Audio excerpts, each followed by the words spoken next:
Good morning, this is your daily briefing from the New York Times. Today's headlines for Tuesday, August 11, 2026.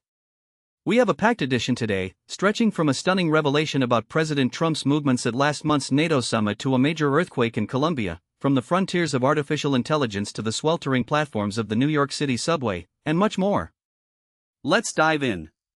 We begin with a story that reads like a thriller but comes from the highest levels of government. Top administration officials engaged in an elaborate deception to spirit President Trump out of Turkey during the NATO summit there last month. According to two senior U.S. officials speaking to Maggie Haberman, Eric Schmidt, and Zolan Kanoyungs, the president hid in an airport catering container and was taken to a military jet for a secret flight out of the country because of a threat against him and Air Force One from Iran. Mr. Trump and other officials had said publicly that he would be leaving Turkey on July 8 aboard one of the older versions of Air Force One rather than a luxury 747-8 donated by Qatar that he had flown in on. At the time, Mr. Trump told reporters the switch was for logistical reasons. The reality, these officials say, was far more serious. Iranian intelligence had allegedly tracked the Qatari plane and posed a credible threat, prompting the covert extraction. It's a remarkable window into the hidden dangers surrounding presidential travel and the lengths the security apparatus will go to keep them secret. That clandestine exit connects directly to the broader tension the president faces in the region. As Anton Troyanovsky writes in a news analysis, President Trump may want to let go of the Middle East, but it won't let go of him. Over the weekend, Mr. Trump said his new strategy was to be locating it in Iran, a suggestion that he wants to pressure the country into making a favorable deal without taking major military action.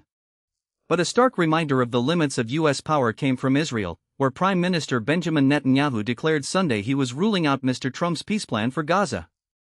The two conflicts, Iran and Gaza, have underscored Mr. Trump's eagerness to declare success and his struggle to impose his will in either. In Iran, the administration has signaled a willingness to negotiate, but the regime has shown little public interest. In Gaza, the president's vision for a post-war order has collided with Netanyahu's refusal to countenance a Palestinian state or a revived Palestinian Authority. The result is a president who wants to pivot away but finds himself pulled back by events he cannot control. Staying with domestic political developments, Mayor Zoran Mamdani's administration was dealt a setback on Monday when a judge paused the rollout of a contentious tax on the second homes of wealthy New Yorkers. Mihir Javeri and Mark Bonamo report that Judge Wayne M. Otzi of State Supreme Court on Staten Island granted a temporary restraining order requested by a group of homeowners who sued the city last week, arguing that the rollout was being mishandled. The halt did not last long. The city filed court papers on Monday evening saying it was appealing the ruling, a move that allows the rollout to proceed while the appeal is heard. It's a familiar pattern for the Mamdani administration. Ambitious policy met with immediate legal challenge, followed by a rapid judicial back-and-forth. Now to world news, and we start with tragedy in Colombia.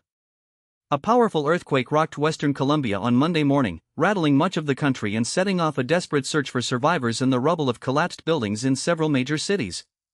Julie Turkiewicz, Genevieve Glatsky, and Michael Levinson report from Bogota that at least 111 people were killed and 87 others injured, according to Colombia's president, Abelardo de la Espriella.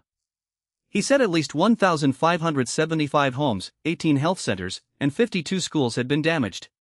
The death toll was likely to rise as rescue crews and residents continued digging through debris. The quake struck a region already vulnerable to landslides, complicating rescue efforts.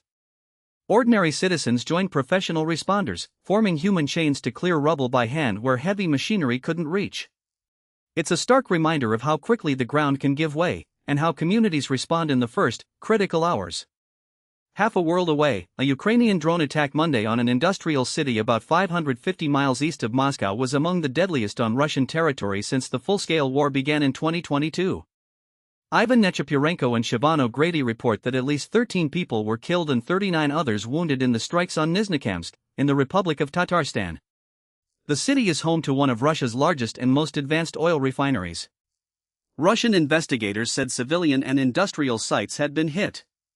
In a statement, Ukraine's security service claimed responsibility, saying it had struck a major military-industrial facility. The attack demonstrates Kyiv's growing ability to strike far beyond the conflict's front lines, reaching deep into Russia's industrial heartland. It also raises questions about Russian air defenses and the vulnerability of critical energy infrastructure. And in Iran, while fighting has abated in much of the country, near-constant U.S. airstrikes in Keshem Island and other southern spots have upended lives and livelihoods. Farnaz Fasihai and Shirin Hakim interviewed 24 local residents, business owners, tour operators, and fishermen in the south of Iran, including on Keshem Island. They describe a place transformed, the turquoise blue waters, white sandy beaches, and dramatic cliffs that until recently drew millions of annual visitors and a devoted community of artists, investors, and designers have been scarred by the bombing. Keshem earned a UNESCO Global Geopark designation because of its natural wonders, sites with names like the Valley of Stars and the Salt Cave. Now, residents speak of the psychological toll of living under near constant threat of airstrikes, the collapse of tourism, and the disruption of fishing, a primary livelihood. It's a portrait of a hidden front in a wider conflict, where the bombs rarely stop falling even as the world's attention moves elsewhere. Turning to U.S. politics, Republican officials in western North Carolina on Monday selected a candidate to replace Representative Chuck Edwards on the November ballot. Eduardo Medina reports from Asheville that Edwards dropped out of the race last week after the House Ethics Committee documented his troubling conduct toward 2 young female aides. The new candidate, State Representative Jennifer Balcom, will now have roughly 80 days to crisscross North Carolina's sprawling 11th congressional district and retain the seat for Republicans, who are vying to keep control of Congress in a challenging midterm election. Even without scandal, the district would be a heavy lift for Democrats. With the incumbent gone and a compressed timeline, the GOP is betting on Balcom's local name recognition and the district's Republican lean to hold the line. In Wisconsin, the Democratic primary for governor is Tuesday, and the front-runner is a Democratic socialist who has staked out a position to the left of her party. Julie Bossman profiles Francesca Hahn, a chef and state lawmaker. Her policy goals and social media rhetoric have raised eyebrows among some Democratic voters, who are questioning whether her views are too extreme to represent Wisconsin's many moderates and independents. Among her most provocative positions, she has called for defunding the police, supports a single-payer healthcare system funded by a wealth tax, advocates for a $25 minimum wage, and has criticized Israel in terms that some Jewish groups say cross into anti-Semitism. In her 5 years as a Democratic legislator, she has often been a lone voice on the left, but her primary momentum suggests a shift in the party's base. The question for Tuesday is whether that base is large enough to carry her to the nomination, and if it is, whether she can pivot to a general election in a state that has voted for Republicans in recent presidential cycles. On the West Coast, environmentalists and others warned at a hearing on Monday that the Trump administration's attempt to strip power from California's Coastal Protection Agency would endanger the shoreline. Livia Albeck-Ripka reports from Santa Monica that for more than half a century, the California Coastal Commission has been entrusted with protecting the state's 840-mile shoreline, integral to the state's identity and economy. The Trump administration views the agency as a blockade to development and has sought to curb its power. On Monday, the National Oceanic and Atmospheric Administration held a public hearing in Santa Monica, the first step in the administration's review of the powers of the Commission and other bodies that oversee California's coast. Speakers warned that weakening the commission would open the door to unchecked development, oil drilling, and the erosion of public beach access. The administration argues the commission has overreached, stifling housing and infrastructure projects. The hearing is the opening salvo in what promises to be a protracted battle over who controls the California coast. In Washington, the Trump administration is making an intense push to identify and deport non-citizens who registered to vote, even if they did so inadvertently or never cast ballots. Madeline No, Nick Corasaniti, and Hamed El-Aziz report that this unusually aggressive approach is helping the administration promote baseless claims that voter fraud is rampant. State audits and studies have repeatedly found that non-citizen voting is extremely rare, and there have been no instances in which their votes are known to have swayed an election. It is against federal law for non-citizens to register to vote or actually vote, but in many states, the motor voter system automatically registers people when they get a driver's license unless they opt out, and some non-citizens say they didn't realize they were being registered. Now, Immigration and Customs Enforcement is targeting them for removal. Advocates say the policy punishes confusion with deportation, and that the real aim is political, to fuel a narrative of widespread illegal voting. Also in Washington, documents released by the White House shed new light on the demise of an often overlooked 2017 FBI investigation. Michael S. Schmidt writes that for the last year, the Trump administration's efforts to seek retribution against intelligence officials and FBI agents who investigated Russia's 2016 election meddling have been spearheaded by federal prosecutors in South Florida trying to build a criminal case.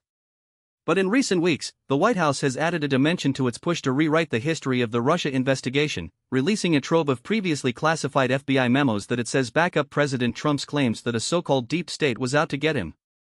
There is little new of substance in the documents, and nothing that fundamentally changes the understanding of the investigation's origins. But the release serves a political purpose. It feeds the narrative that the Russia probe was illegitimate from the start, a narrative the president has pressed for years. And Senator Bernie Sanders of Vermont called on the nation's top artificial intelligence companies to pause development of the technology, saying the corporations have already lost control of models that could cause potentially cataclysmic results for millions of people. Lisa Lara reports that in a letter to the chief executives of OpenAI, Anthropic, and Meta on Monday, Mr. Sanders cited statements by the company saying they would halt or delay new models if the technology became too risky to safely manage. He argued that threshold had recently been passed. It is not too late to avoid disaster, wrote Mr. Sanders. Stop.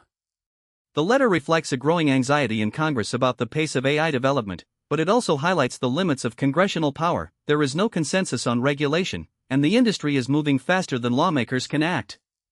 That anxiety is shared by voters, but not, it seems, by the president. Tony Rahm reports that the rapid rise of artificial intelligence has started to rattle voters around the country, raising fears that they could be thrust from their jobs if the technology succeeds, or lose their retirement savings if the industry falters. But for all the emerging doubt and political blowback, there has been no sign of concern at the White House, where President Trump has generally maintained a much more sanguine view about the coming digital revolution. To the administration, AI can do little wrong. In recent weeks, Mr. Trump and his top aides have dismissed the suggestion that data centers, the massive facilities that power AI, pose a threat to the electrical grid, water supplies, or local communities. They've framed the facilities as a national security imperative, a source of jobs, and a beacon of American innovation. The disconnect between public unease and presidential enthusiasm is shaping up to be a defining tension of the next election cycle. Wall Street, for its part, is doubling down. Rob Copeland and Callie Huang report that 6 giant asset managers, private equity firms, and banks BlackRock, Goldman Sachs, and KKR among them came together on Monday to announce an effort to raise $500 billion to keep fueling the AI boom by financing more data centers, power plants, and chips. The firm said they were working together to come up with that huge sum to lend to NVIDIA's customers, including the startups that use the company's chips. It's a staggering number, $500 billion, and it signals that the financial world sees the AI build-out not as a bubble but as a durable investment theme. The money will flow into the physical infrastructure of the digital age, the generators, the cooling systems, the fiber, the land. It's a bet that the demand for compute will only grow, no matter the political or environmental headwinds. Meanwhile, the president's own social media platform is struggling. Matthew Goldstein reports that President Trump is a commanding presence on Truth Social, the platform he co-founded in 2022. But despite the fervent media attention that his policy pronouncements and personal attacks on the site attract, traffic to the social media platform has fallen sharply this summer. Last month, the overall number of monthly visitors to Truth Social was down about 36% from a year ago, according to estimates by the online tracking firm SimilarWeb. Monthly visitors to the site fell by a slightly greater amount in June, compared with last year. By contrast, much bigger social platforms like X and Meta's Threads have seen traffic grow or hold steady. The decline raises questions about the platform's long-term viability as a business, even as it remains the president's primary megaphone. In technology, Waymo is growing faster than ever, and so are its glitches. As Waymo deploys more driverless cars to 15 U.S. cities and counting, its vehicles keep encountering new and unexpected situations that they have no script to handle. The company calls these edge cases a pedestrian stepping into a crosswalk while holding a stop sign, a construction worker waving traffic through a red light, a flock of birds crossing the road. Each requires a human-like judgment that the software hasn't yet mastered. Waymo's engineers are constantly patching the system, adding new rules for each novel scenario. But the world is infinite in its variability, and the edge cases keep coming. It's a reminder that the last 10% of autonomy, the ability to handle the truly unexpected, may be the hardest and the most important. Meta, meanwhile, is making a different kind of bet. Eli Tan and Mike Isaac report from San Francisco that last month, Mark Zuckerberg boldly came out in support of open-source artificial intelligence models that are publicly available to download and modify without payment or approval. The way forward, he said, was through openness and putting the power of tech into more people's hands, not fewer. On Monday, Mr. Zuckerberg doubled down. Meta released an open-source version of its most powerful AI model, Muse Spark. Called Muse Glimmer, it is nearly identical to Muse Spark and can generate code, reason through complex problems, and process images. The release is likely to intensify a debate over whether AI should be restricted. Proponents say open models democratize innovation and allow scrutiny. Critics warn they enable misuse, from disinformation to bioweapons. Meta's move puts it at the center of that fight. And the AI boom is creating a chip crunch that's spilling into Washington. As data centers gobble up memory chips, other industries that need the components, including electronics companies like Apple and medical device makers, are asking for government help. The lobbying push is new and intense. Companies that never cared about semiconductor policy are suddenly hiring firms to press for subsidies, export controls, and supply chain guarantees. They argue that the AI gold rush is crowding out essential industries. The Biden administration's CHIPS Act was meant to boost domestic production, but the new factories take years to come online. In the meantime, the scramble for silicon is reshaping industrial policy in real time. Back in New York, a group of rabbis besieged Mayor Zoran Mamdani on Monday to pay greater attention to the effect of his rhetoric about Israel on the safety of New York City Jews during a private meeting at City Hall. Dana Rubenstein and Emma Goldberg report that during the hour-long meeting, convened by the mayor's office to combat anti-Semitism, the group of 10 rabbis tried to convey how they thought his public statements had reverberated in a city where anti-Jewish hate crimes were on the rise. There was a mix of opinions in the room, according to Rabbi Rachel Tim, owner of Congregation Beth Elohim in Brooklyn, but the message was unified: words have consequences, and the mayor's language matters. Mamdani, the city's first Muslim mayor, has been a vocal critic of Israeli policy. The meeting was a test of whether he can govern a city with the largest Jewish population outside Israel while maintaining his political commitments. Also in the city, federal prosecutors on Monday charged the captain in a boat accident that killed a mother and daughter near Liberty Island over the weekend. Benjamin Weiser, Patrick McGeehan, and Miles G. Cohen report that the captain, Manuel Hernandez, 46, faces 2 counts of misconduct and neglect of a ship officer resulting in death, according to a criminal complaint filed in federal district court in Manhattan. Federal investigators are focusing on what went wrong on Saturday night when the Yamaha AR-210 boat Mr. Hernandez was piloting capsized shortly after departing from a Manhattan pier. The complaint says Mr. Hernandez knew there were no life vests for children when he allowed an infant on board. The child and her mother died in the accident. The tour company's safety history is now under scrutiny.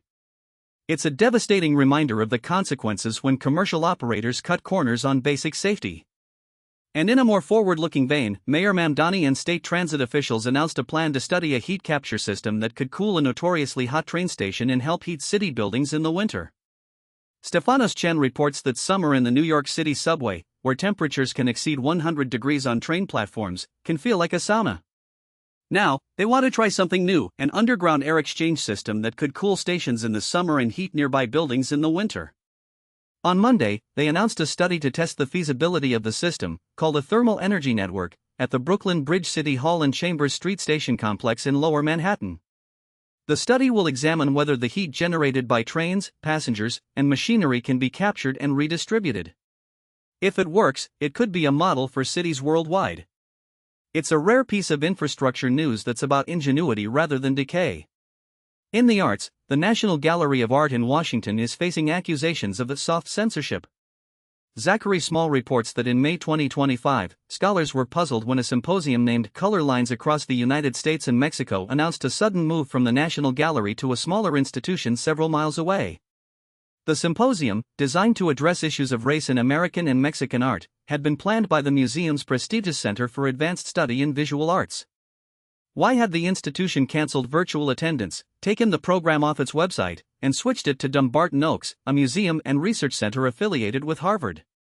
Last week, a former senior museum executive, Stephen Nelson, said the move was made to avoid political blowback from the Trump administration.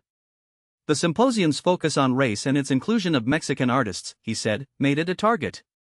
The National Gallery denied the allegation, saying the move was logistical. But the episode fits a pattern: cultural institutions quietly altering programming to avoid the ire of a White House that has shown a willingness to punish perceived enemies. At the Edinburgh Fringe, the festival brings thousands of shows to the Scottish city, and there's also plenty of merriment out on the streets. The world's largest arts festival is back in full force, with comedy, theater, dance, and the occasional owl, yes, a show featuring live owls, spilling onto the Royal Mile. After years of pandemic disruption and rising costs, The Fringe is a reminder of the sheer, chaotic vitality of live performance. It's where careers are made, where weird ideas find an audience, and where the streets themselves become stages. And in a story that bridges art and crime, Duane Davis's book boasted of his role in the killing of Tupac Shakur. The memoir, which he now disavows, has become prime evidence in his murder trial, which starts this week. Davis, a former gang leader, wrote a book that detailed his involvement in the 1996 shooting. Prosecutors say the book is a confession. Davis's lawyers say it's fiction, written for money and street credibility. The trial will test whether a memoir can be used as evidence of guilt when the author recants. It's a strange loop: a man writes a book to burnish his legend, and the book becomes the thing that may convict him. In books, the British scholar Jason Ardy resigned from Cambridge after the university, which made him its youngest black professor in 2023, began investigating his academic qualifications. Neil Vigdor writes that Great and Unfortunate Things, Ardy's memoir, goes on sale tomorrow. It's the book release the academic world can't stop obsessing over. In his resignation letter, Ardy did not acknowledge any wrongdoing, and said, "The relentless accusations, speculation and public commentary have taken a profound toll on me and on those I love." The book takes Ardy from childhood in South London to the halls of Cambridge, but the controversy has overshadowed the narrative. It's a story about race, class, ambition, and the fragility of institutional trust. And former President Barack Obama has long shared what he is reading with the public. Now, he plans to delve into a collection of books that have influenced him in a new podcast that will debut in September. Malia Mendez reports that the podcast, titled A Great Book with Barack Obama, was announced on Monday by Audible and Higher Ground, the media company of the former president and former First Lady Michelle Obama. "Great books have always helped me figure out who I am and what I believe," Obama said in a statement. "The 6 books featured in this series have stayed with me throughout my life, and each one has something to teach us about the moment we're in." The works include James Baldwin, Toni Morrison, and Marilynne Robinson. It's a return to the literary conversation Obama has cultivated since his earliest campaigns. In food, after 25 years, the hotelier Sean McPherson finally got to open his Lighthouse Cafe amid Montauk's 80-mile-per-hour winds and a boatload of logistics.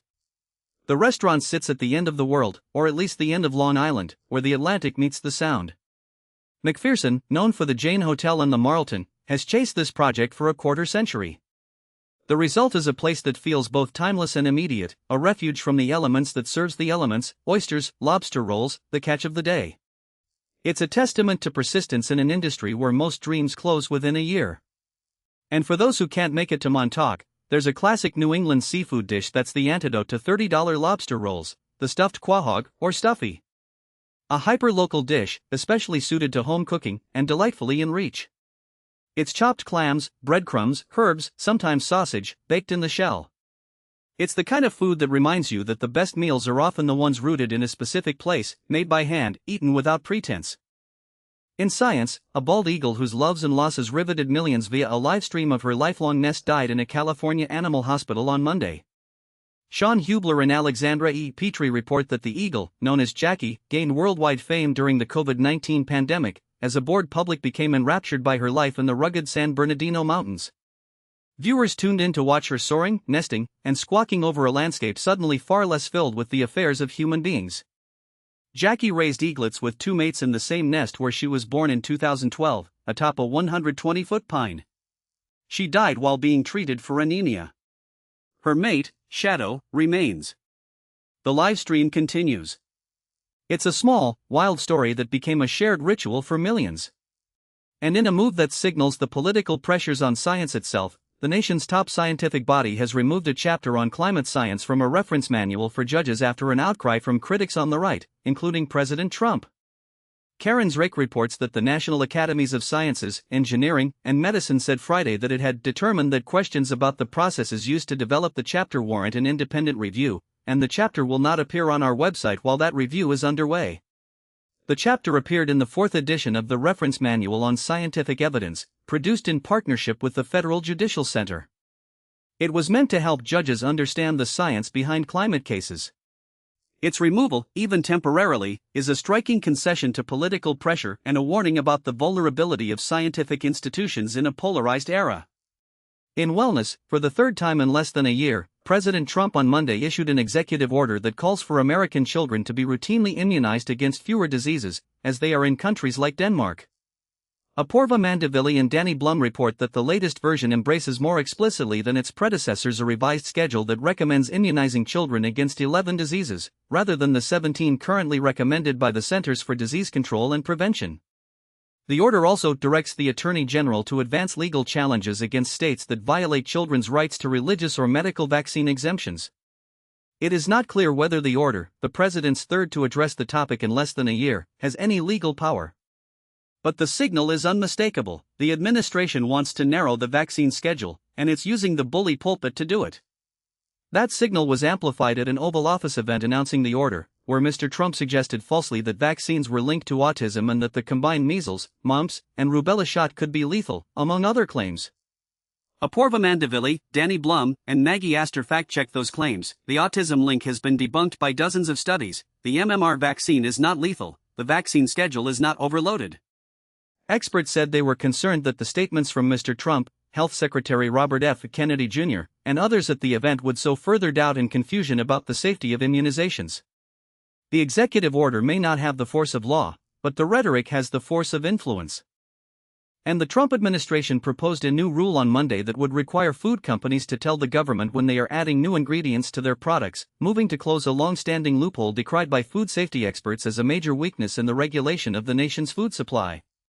Alice Callahan and Danny Blum report that for decades, food and beverage companies have been able to introduce new ingredients without review by the Food and Drug Administration, by asserting that they are generally recognized as safe, a designation known as GRA.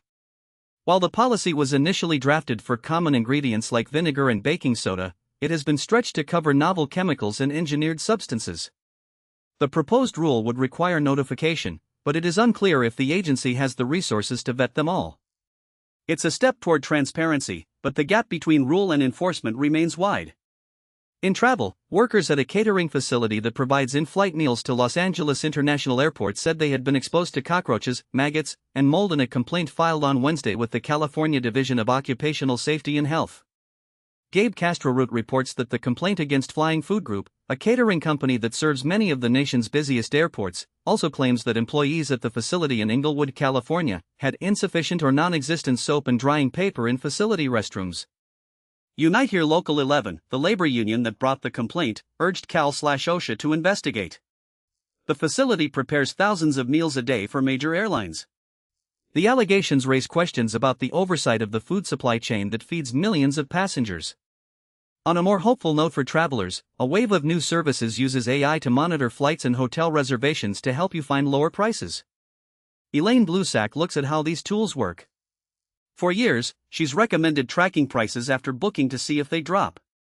If they do, and your booking is flexible, you can usually cancel without penalty and rebook at the lower price. It's solid but time-consuming advice. Now, travelers can have a bot do the legwork. These apps springboard from the travel industry's cancellation policies. Most US-based legacy airlines allow travelers to change or cancel non-basic economy tickets for a credit. The AI tools watch for price drops, automatically rebook, and pocket the difference. It's a clever hack of a system designed for human inattention. In real estate, the fashion designer Betsy Johnson has listed her recently rebuilt Los Angeles County home for nearly $7.5 million. Amy Ortiz reports that the 1.5-acre property, with roughly 4,300 square feet of open-concept living space, has 5 bedrooms, 5 bathrooms, custom-designed wood cathedral ceilings, and a panoramic view of mountains and city lights. The Hidden Hills residence was recently rebuilt and features resort-quality grounds. After 10 years, the actor Sarah Gilbert moves on.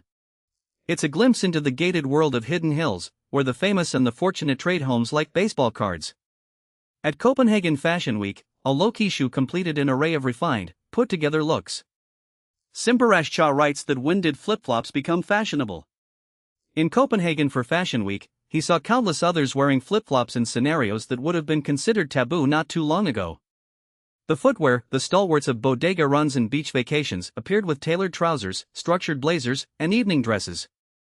It's a trend that says comfort has won, and the old rules about occasion-specific dressing have dissolved. The flip-flop, once the ultimate casual signal, is now a statement of intentional nonchalance. And for 25 years, the Hallmark Channel has helped big city gals find love with hometown hunks and distracted the rest of us when we need it most. Amanda Hess writes that sometimes life is really hard, Andy McDowell said at the network's 25th birthday celebration. I think the audience does not want to see that. They want to see the fantasy. The Hallmark formula, city woman, small town, Christmas, a hunk in a flannel, has become a cultural constant. It's not high art. It's high comfort. And in a fragmented media landscape, that's a rare and valuable thing. Finally, a reader wonders about the re-emergence of shirt dresses. Vanessa Friedman answers, calling the shirt dress a trend is a little like calling arugula a hot lettuce. The garment may wax and wane in popularity, but as a slightly more elevated staple, it never really goes away. It's one of those fashion unicorns that can be all things to all people at all times.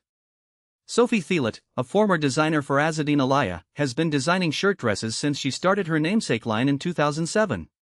It's the only thing that never goes out of style, she said.